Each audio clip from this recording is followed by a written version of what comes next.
Hello everyone, my name is Jolita. Today our group is going to talk about globalization. So what is globalization mean? Globalization is one of the great economic and political stories of our time. It's supposed to be one of the great new ideas.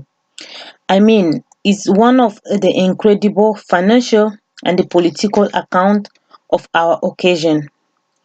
And it should be one of the incredible new thoughts.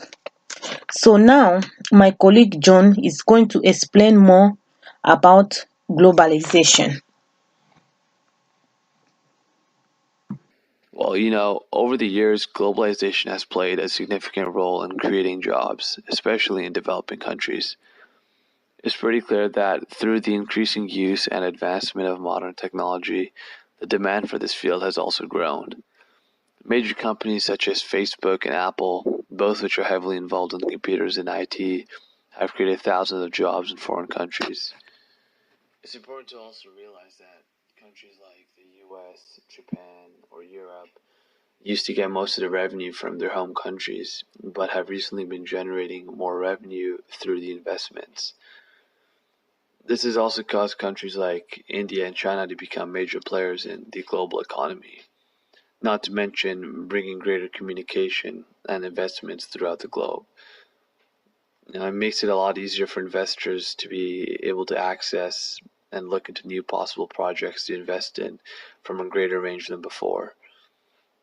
This could potentially help poor countries such as the Philippines come out of poverty if they allowed foreign investors, all while also benefiting the investors themselves.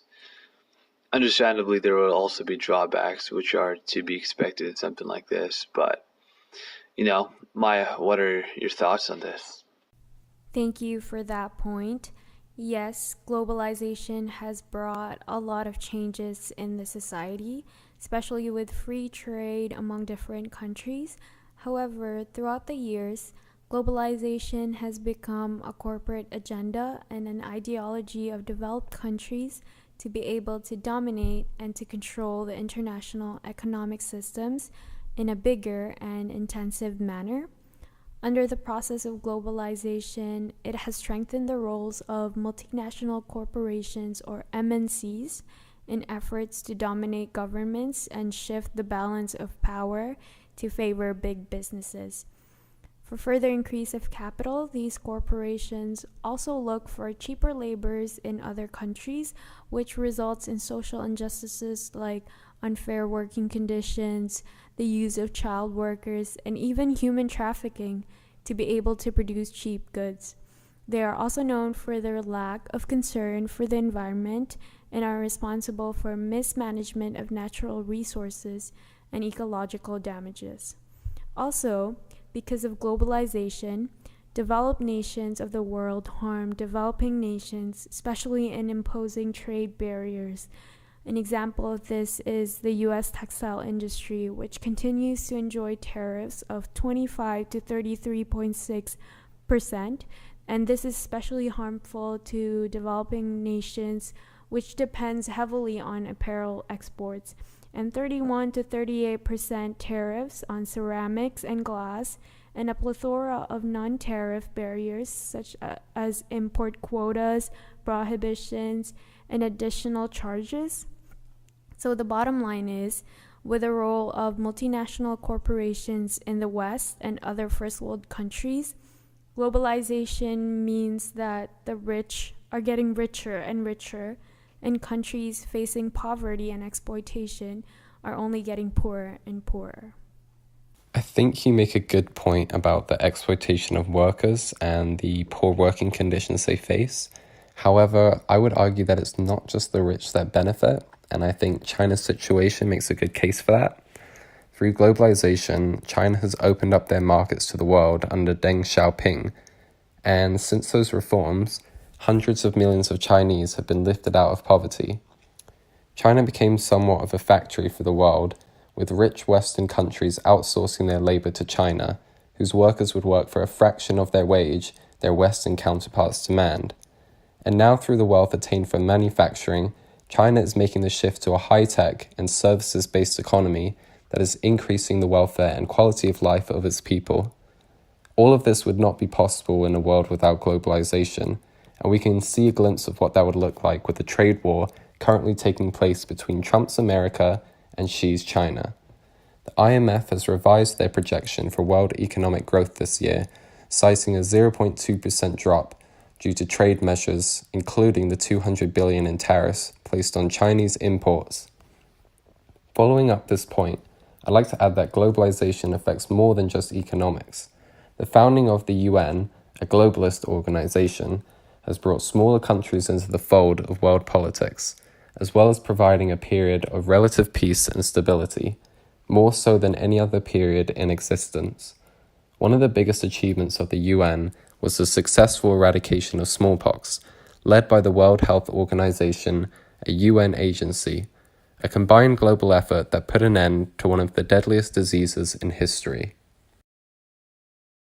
Harry, I do think you bring up some good points about not only the 1% has benefited from the globalized marketplace, and I would agree. In first world consumer-based marketplaces, globalization has benefited most. However, in third world countries, the creation of the globalized marketplace did bring more demand to these poor, less economically developed countries, for more developed countries which had need for cheap labor in the production sector. This did increase the capital invested in the country and increase the availability of jobs. In the beginning, this increase and creation of a strong job sector that would always have demand was great for these countries. They had a stronger economy, could collect more taxes, and could hopefully lift much of their country out of poverty. However, as most competitive, non-price fixed markets show, price is always a bargaining tool, a reason to buy their product instead of the other. This led to some disastrous results, with countries limiting labor laws, workers' rights to unions, strikes, and speaking about labor laws. Countries did that to lower prices by lowering wages, safety protocols, and rights of the worker. They believed by setting up the framework to lower production costs, they would increase the amount of foreign capital invested in the country. However, if multiple third world countries participate in this competitive nature of lowering prices, then everyone ends up at the bottom cost. This illustrates how the birth of a more connected and globalized marketplace has placed third world countries, which economies are based on production, in a worse place than they were before the creation of the globalized market, because they have an increased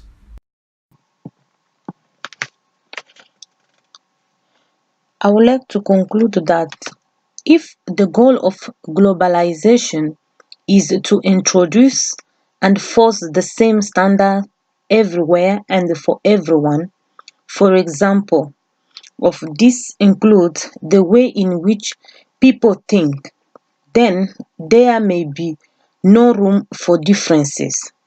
Or if its objective is to present and power similar norm all over the place and for everybody, at that point there might be no space for contrast. Thank you very much.